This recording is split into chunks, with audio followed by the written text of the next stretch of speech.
Good morning, everybody.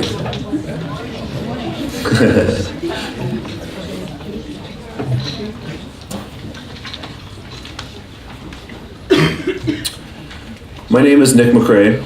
As President of Community Living Toronto, it's my pleasure to welcome everyone to the 69th Annual General Meeting. This morning, we're also streaming live on Facebook, so for all those watching, welcome. This morning, as members of the association, you'll be asked to approve the slate of candidates as prepared by the nominating committee for the Board of Directors for the coming year. You will also receive a report from the Treasurer, Michael Chalice, on our financial situation. A detailed, colorful, and creative annual report is also available and has been mailed to all members. It highlights this year's activities, achievements, and the finances of the association. A report by Brad and I has been prepared for this morning to provide you some additional detail on some of the significant projects and achievements for the last year. We'll speak to a couple of those later this morning. Extra copies of all the reports are available outside in the lobby. To begin, I'd like to welcome and recognize a number of special guests we have with us this morning. Would you please stand as I call your name? And if we could just hold the welcome to the end of everyone in each group. We have our past presidents of Community Living Toronto, David Layton and Donna Britton. I'd also like to welcome representatives from our Patrons Council. At the Community Living Toronto, we have a very strong self-advocate movement, and it's my pleasure to welcome some self-advocate council members who are here this morning. Through our local, regional, and regional councils, we engage hundreds of families and community members. I am pleased to introduce the chairs for each regional council. Please stand if you are here. Don Lunan from Central Region, Anne Marie Friero from Etobicoke York Region, Nancy Cece from North York Region, and Laura Beasley and Donnie Heath, co-chairs of Scarborough Region. Thank you for being here this morning.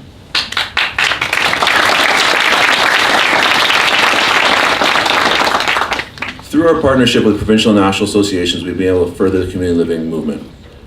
We'd like to welcome Chris Beasley, Executive Director of Community Living Ontario, here today as well.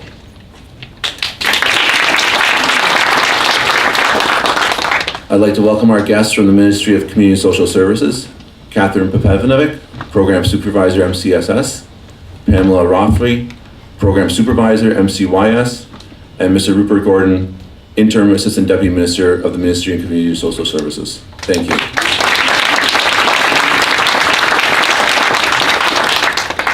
It's also my privilege to acknowledge our current Board of Directors.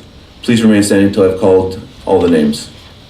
Stephen Andrews, Donna Britton, Colleen Broadhurst, Michael Chalice, Lorraine Bradley, Judy Andrecci, Lisa Ellis, Victor Figueredo, Donald Hale, Morris Jessen, Colette Kent, Edward Lau, David Layton, Susan McCloy, Valerie Piche, Susan Silma, and Laura Parsonson.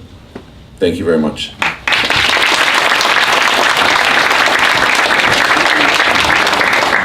I'll now invite Brad Saunders, our Chief Executive Officer, to say a few words.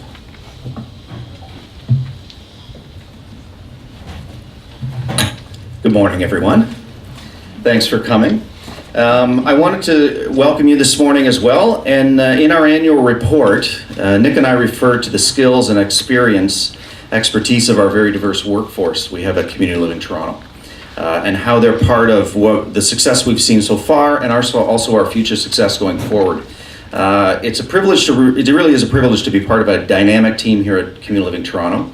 And later we're going to highlight some of our accomplishments and achievements over the past year that would not have been possible without our staff and our volunteers and our partners. But at this time, I'd like to introduce you to some of the members of our senior leadership team that have been working throughout the year to provide direction and guidance to the various programs that you read about in our annual report. I'd ask people to stand and again we'll have applause at the end. First of all, Angela Bradley, our Director of Resource Development and Marketing. Rose Cuttajar, who's our Chief Human Resources Officer, is not here this morning. She's at another appointment. Sue Lynch, our Regional Director from Scarborough. Frances McNeil is also not here. She's with Rose. Is our Regional Director for Central Region. Matthew Poirier is our Manager of Policy and Stakeholder Relations. Betty Yam is our Director of Finance. David Renfrew is our Director of our Project Management Office and Real Estate. Information and Technology. Casey Pruden is our Director of Information and Technology. Joe Prasad is our Regional Director for Etobicoke and North York. And finally, Flavian Pinto is our Chief Financial and Information Officer. That's a mouthful. Thank you. So I'd also like to mention we are part of, many of our employees are part of CUPE Local 2191. And their president, Diana Christie, is not able to be, not allowed, of course she's allowed. She's not able to be here this morning, but I understand Susan Knights is joining us this morning. Susan, are you here? I didn't see. Do you want to stand up and get some applause? Welcome. So although I'm not going to try and recognize each of you individually, I also want to recognize our many friends and partners from other associations and agencies in the community. And we know that your collaboration has helped us get to where we are today. Thank you very much.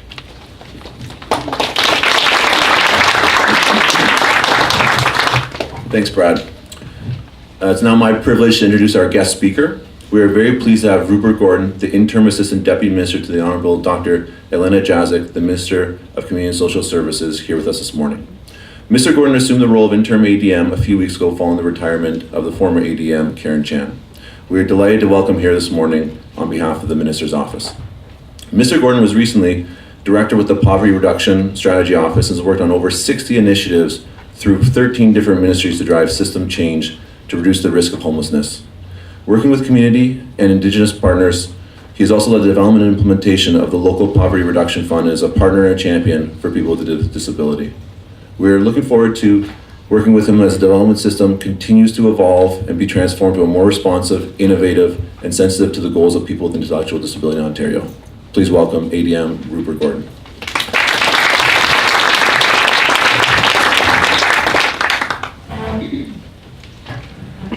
Thank you very much. Good morning, and being in this building, I feel compelled to say also bonjour.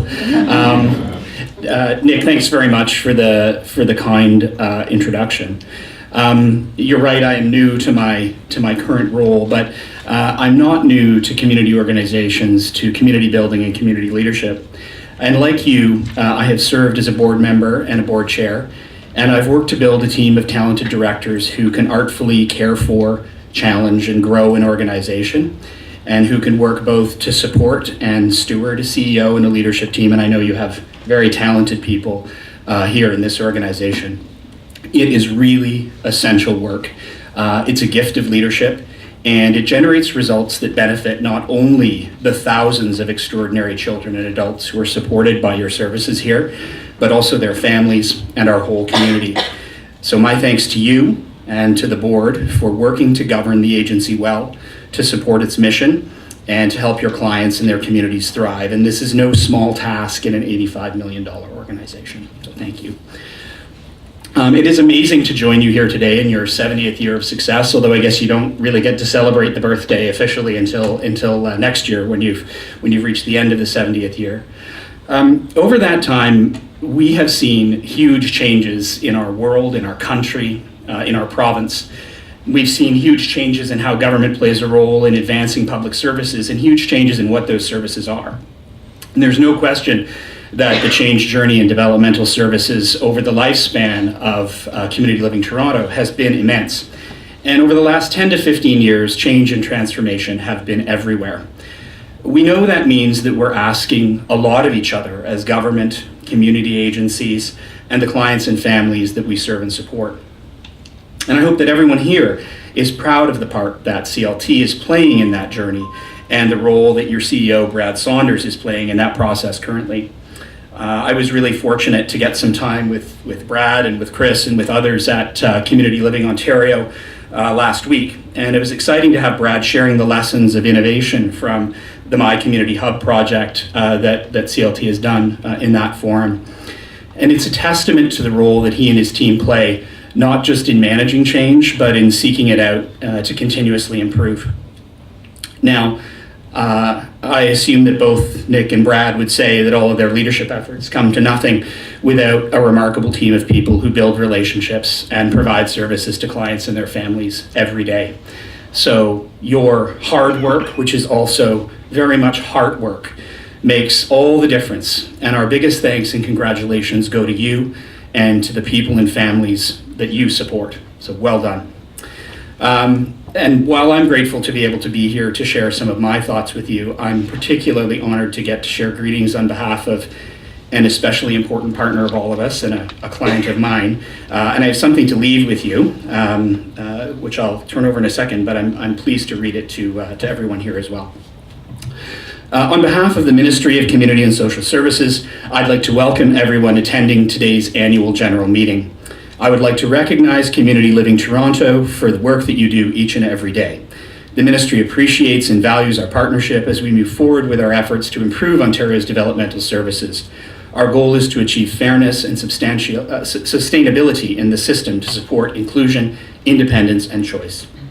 Community Living Toronto helps us accomplish this goal. I'd like to thank you for your hard work and dedication to those in need. Please accept my best wishes for a successful meeting. Dr. Helena Jaczyk, Minister of Community and Social Services. Again, congratulations. Thank you.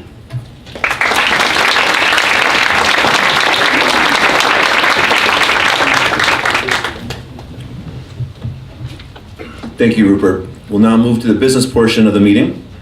The minutes of the 68th Annual General Meeting of Thursday, September 26, 2016 were mailed to all voting members. I would now ask for a motion to approve these minutes. A reminder, only voting members can vote. Would the mover and seconder please stand and state their name clearly for the record?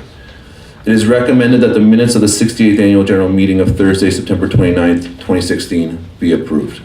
Can I have someone move the motion? Nelson? Nelson in the back. Someone to second it? I'll second. Your name, please. John Robinson. Perfect. All those in favor? All those opposed? Motion carried. I would now ask David Layton, Chair of the Nominating Committee, to come forward and present the report from that committee.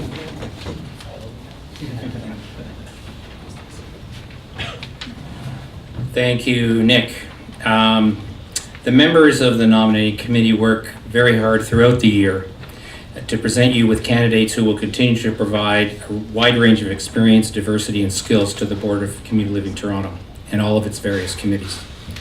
Membership of the Nominating Committee represents the Board of Directors, each of the regional councils, and the Self-Advocates Council. So thank you to my entire committee for your thoughtful consideration regarding the future leadership of Community Living Toronto. The Nominating Committee followed the procedures as set out in the Association's bylaws. This year, there are 6 returning directors whose current terms have ended and who have been nominated to stand for re-election. Donna Britton, Michael Chalice, Victor Figueiredo, Edward Lau, Nick McCrae, and Susan Silma. In addition, there is 1 vacancy for a self-advocate representative. Susan McCloy has been the Central Region rep to the board and has completed her term. She is not eligible for re-election based on the bylaws, but will continue to serve as an interim director until a Central Region rep to the board is determined. In addition, I, David Layton, Morris Jessian, and Colette Kent will not be seeking re-election. Nelson Rapasso has been appointed to be the self-advocate representative on the board. So the nominating committee is recommending that the slate of 8 nominees be approved for a 2-year term without a formal ballot, and the 3 current vacancies to remain open for the time being. Consenting to serve on our board of directors is a serious commitment. Each of the candidates has provided their written consent to serve and have indicated their commitment to our association's purpose and objectives. From working with these directors, it is evident that they all share a deep commitment to Community Living Toronto, to our cause, and bring a wealth of experience and tremendous skills to our board table. So I think we can move now, Nick, to the motion. You want me to go ahead? I'll ask myself to put forward the motion. Okay, David, do it. Okay, then David recommends. We go off script sometimes, like politicians do sometimes. That Donna Britton, Michael Chalice, Victor Figueredo, Nelson Raposo, Susan McCloy, Edward Lau, and Nick McRae and Susan Silma be approved for 2-year terms. They run from through fiscal 2017 to 2019 on the board of Community Living Toronto, as recommended by the nominating commitments. So I will call for a mover and a seconder. We record. Thank you, Helene, for moving that. Do I have a seconder? Stephen, thank you. So any discussion? Floor is open. It's your last chance on this item. All right, I'll call then to show if you are in favor of the motion. Opposed? I'll call that a carry. Am I allowed to say that? Carry. Mr. President, thank you. Thank you very much.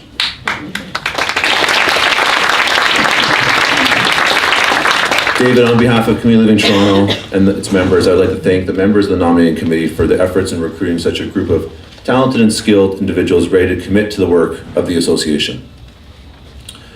Earlier, I referenced the annual report that you all received either by mail or when you arrived this morning.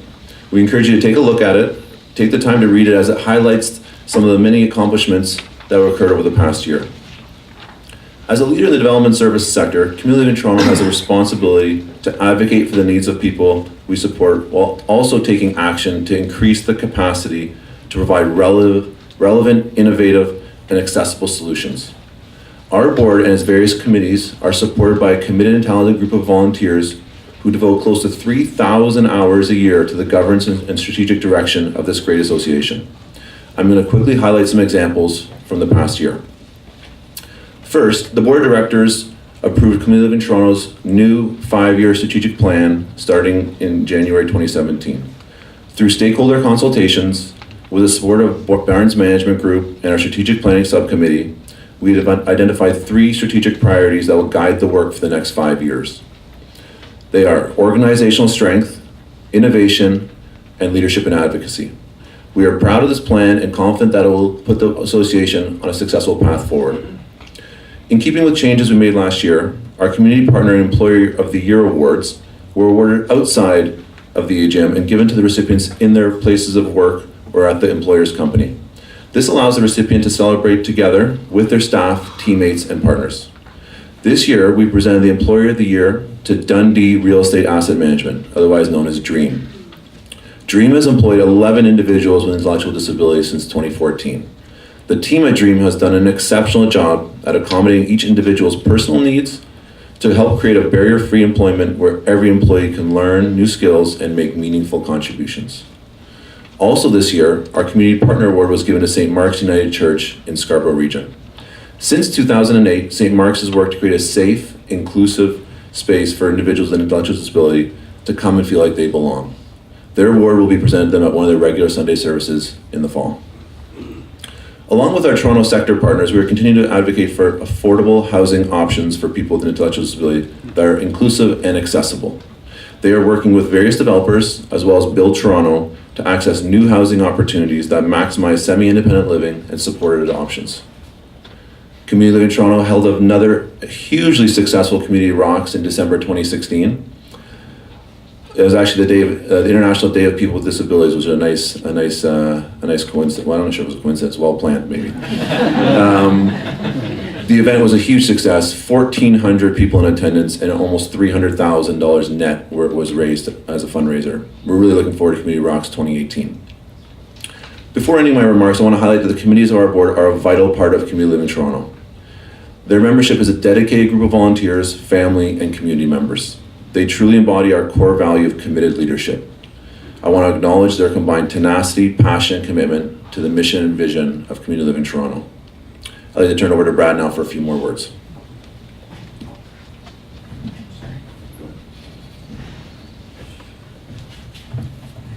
Thanks, Nick. So let me begin by just acknowledging the really strong group of staff that we have within our organization, both the people that are working directly as direct care professionals, and also our management senior leadership. We really do have an A team that we work with, so I'm really glad to be in this position of leadership with the organization. We also have many volunteers who help us work so hard to realize our vision and to provide support for more than 4,000 different people across the city of Toronto and their families each year. So as I mentioned, we have over 1,400 staff. We have about 1,000 volunteers and also an engaged membership of about 1,100. Collectively, their commitment speaks to the power and significance of the work and the incredible difference that we make in the lives of thousands of people with a developmental disability in Toronto every day. When you came in, you were handed one of these, our annual report. Really quite proud of this. Our public relations and fundraising department put a lot of effort into getting this together. The first thing on the front is neighbors in your community. This is the essence of what we do in Community Living Toronto. We've had a neighborhood strategy in a small way for a number of years. Part of our strategic plan is to continue to grow that throughout the city, so that we're not a place that you go to, but we're your neighbors, and we're in everywhere you are. We are, because that's where we are now. Earlier this week, we were involved Chris and I were at police headquarters. We're at a disciplinary hearing for 2 officers who were caught on tape making very derogatory comments about an individual with Down syndrome. Francie, it was quite disturbing. Although the police and their procedures are really stalling what we would like to see as a resolution, which is simply for those 2 officers to say sorry to Francie and her mom and her father. That isn't going well. But I will say there was a lot of support from police, community, the media that recognize that people with developmental disabilities should not be treated any different, and this kind of discrimination should not be tolerated. I made the comparison that if these officers were caught on tape saying something about somebody's race or ethnicity or sexual orientation, there would have been an outcry across the city. The fact that there wasn't, and it was a person with a disability, really speaks to the distance we have to travel before people are fully included and accepted in the city. So in the short time that I have this morning, I'm just going to highlight a couple of many examples of strong partnerships that have brought life to our vision and our strategic priorities over the past year. You can read about these in the annual report. And we as an organization have strived to be present in our neighborhoods and communities all across the city. And here's a couple of the highlights. So first of all, Community First has grown over the last year and is a program that facilitates competitive employment. This is employment that pays at least the minimum wage for young adults with an intellectual disability.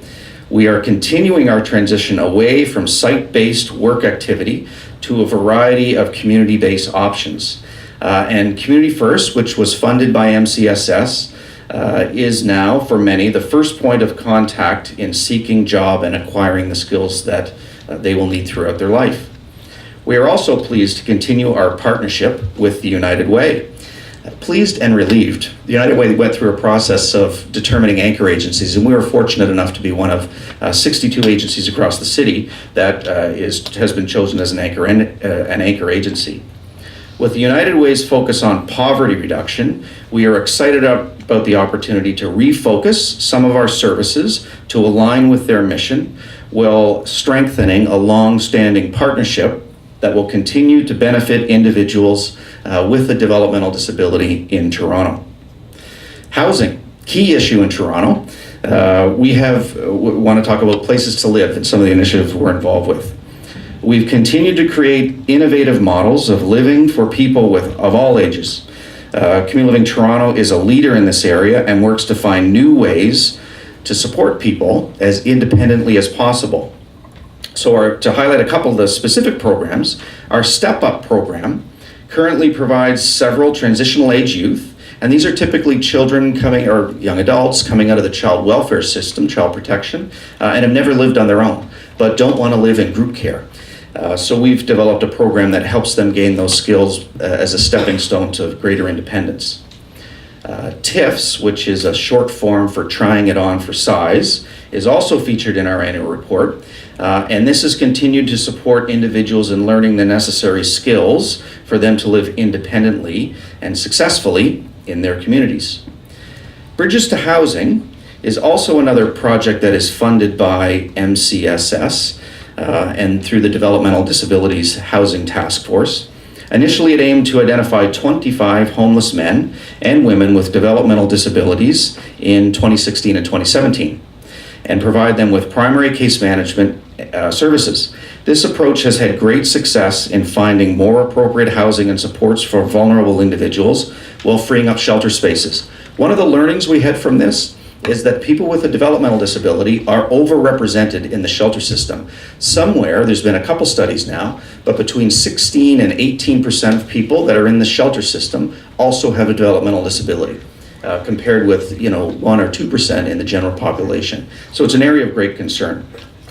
Community Living Toronto received a 2-year employment and modernization fund for a travel training project. In partnership with Community Access to Transportation. There's a laundry list of agencies we're partnering with here, so just shows you how needed this was.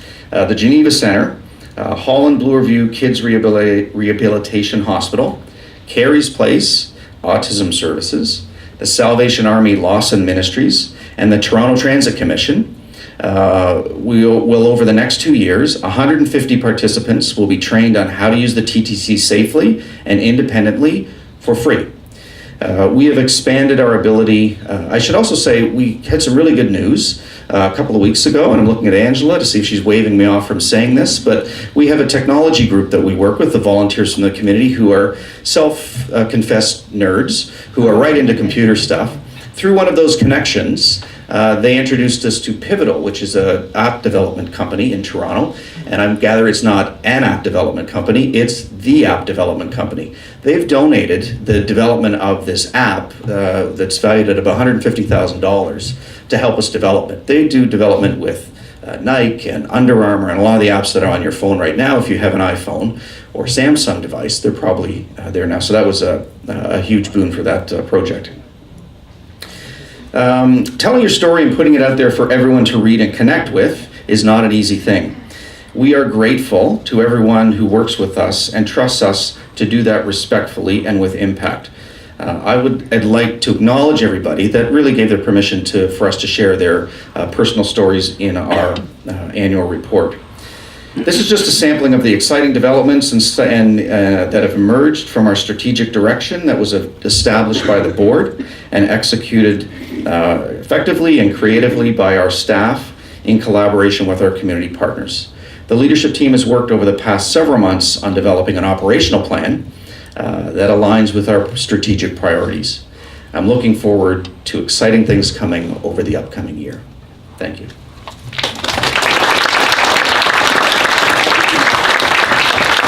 Thank you, Brad. It certainly sounds like a busy year. I'd like to call on Michael Chalice, our treasurer, who chairs the Finance and Audit Committee, to provide the financial report.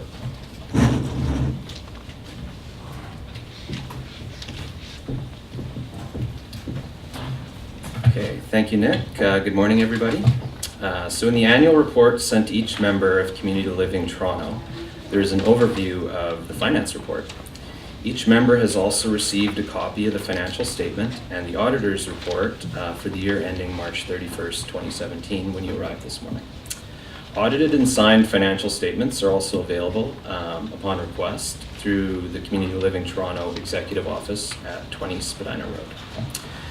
So I would also like to take this opportunity to thank Chief Financial and Information Officer Flavian Pinto and his team for their continued hard work and dedication. Thank you, Flavian.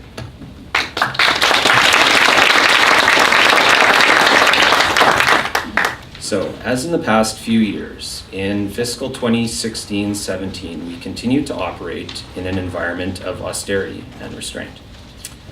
The 2016-17 Ontario provincial budget did not provide an increase to annual operating budgets for Community Living Toronto and the rest of the developmental services sector.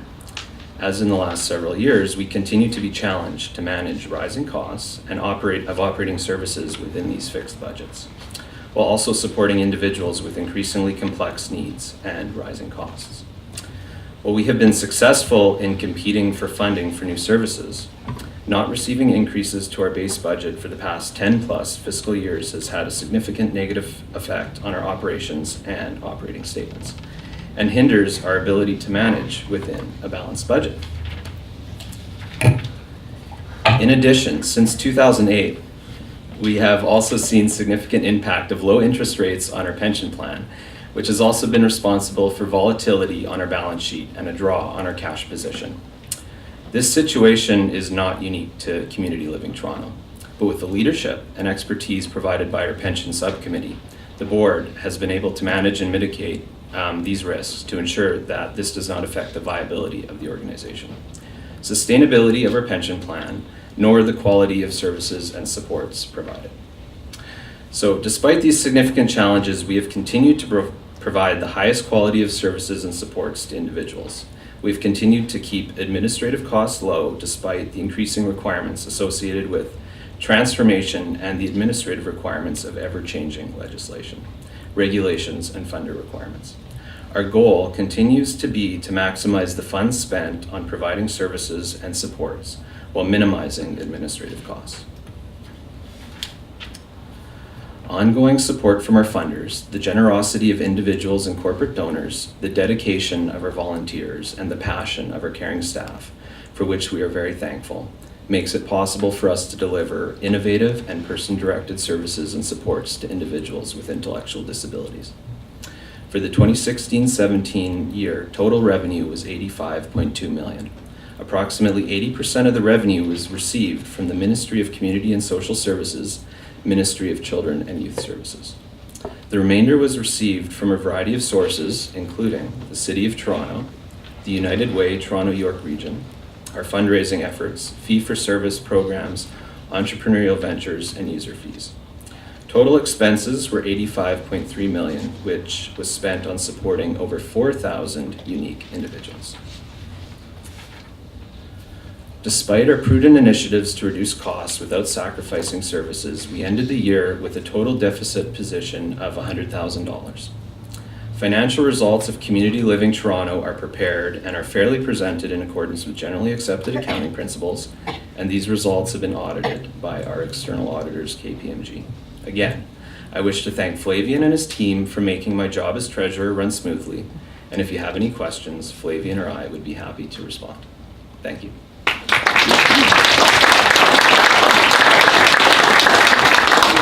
The members of Community Living Toronto, thank you for your report. I know you've invested many hours to ensure that all areas of Community Living Toronto's finances comply with the requirements of government, other funding bodies, and the Community Living Toronto membership. Will you now put forward the motion to the membership? One, to approve the financial statements, and second, to approve the appointment of the auditors for the coming year. Notion? I move that the members of Community Living Toronto approve the audited financial statements for the year ending March 31st, 2017. Notion? Oh, Nelson, second? Discussion, if any? No? Okay, motion is carried. Or all in favor, sorry. All in favor. Okay, motion, any opposed? Okay, carried. We'll do better this time. I further move the firm of KPMG be reappointed as auditors for Community Living Toronto for fiscal 2017-2018. Moved by myself and seconded by Stephen Andrews. Any discussion? Those in favor? Any opposed? Okay, motion carried. Now Thank carried. you.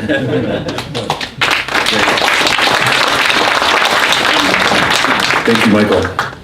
During the past year, your board of directors convened 9 times. We believe the business conducted and the decisions made during those meetings were completed in the best interest of the association and its members. If you wish to examine the official signed minutes of the board of directors meetings, they're available through the executive office at 20 Spadina Road. I will now ask for a motion that the actions of the board of directors of Community Living Toronto for 2016-2017 be approved. May I ask for a mover and a seconder? A mover, please. Laura Parsons. Laura Parsons, a seconder? David Layton. Any discussion?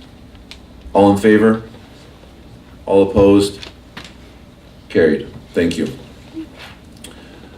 Community Living Toronto would like to thank the Ministries of Community and Social Services and Children and Youth Services, the City of Toronto, and the United Way, without whom we would not have the resources to serve our community and support individuals with intellectual disabilities and their families. We also want to thank the generous support of our corporate and individual donors who have supported the association. It gives me great pleasure to recognize 4 directors who are retiring from our board this year.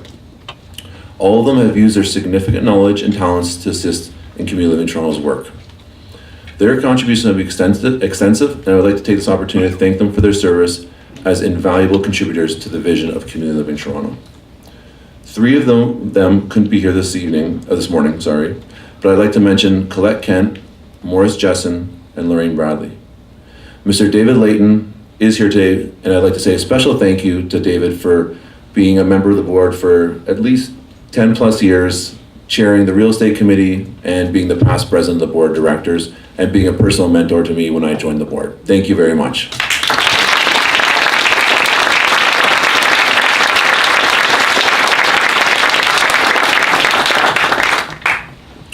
There are several people who worked very hard over the past few months to prepare for our annual general meeting. I'd like to recognize the Public Relations and Fundraising team for an outstanding annual report. Please join me in congratulating them.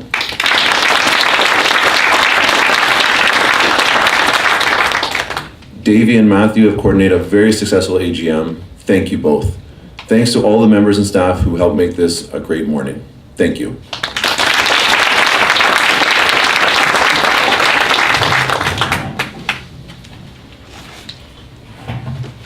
So one more person I'd like to recognize. Our board chairs do a 2-year term, and Nick has just almost completed, his second term. In about 10 minutes, he's got the countdown on. So I can't say enough about Nick. Nick, I started this position just as Nick was starting his, he had experience on me, he had about 2 months experience in his role before I came into mine. So we've really tried to figure this out together. Both literally, I've literally had to look up to Nick for the last several years. And I've really appreciated there's a lot of theory in business about change and change management, and I don't know why we do it, because things have been changing for forever. It just should be normal. Change is normal. But Nick has navigated really well a lot of the changes that Community Living Toronto has gone through, some of the difficult times we've had financially, working us through a strategic plan, and going through those processes can be quite contentious. And with Nick's guidance, we came through stronger, better, and more cohesive as a board. And I think that reflects on the service that we deliver. So a really heartfelt thank to Nick for his leadership and also personal support and mentorship over the last couple of years. I've got a small gift for you.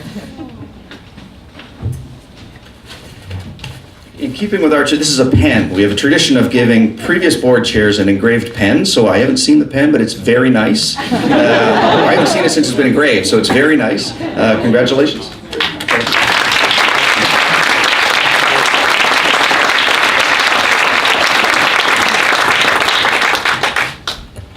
Thanks, Brad. That's very much appreciated. Before we adjourn, would the board of directors join me next door at 20 Spadina for a very brief board meeting? This brings the official 69th annual general meeting to a close. I would ask for a motion to adjourn the meeting. It is recommended that the 69th annual general meeting of Community Living Toronto be adjourned. Someone to move? My mom? I don't know if she's tired of hearing me talk or not, but, and then a seconder. Thank you, Donna Britton. Discussion, if anyone doesn't want to talk more? No? Okay. All in favor? Carried. Thank you. Please join us for a brief reception in the lobby outside. Thank you very much.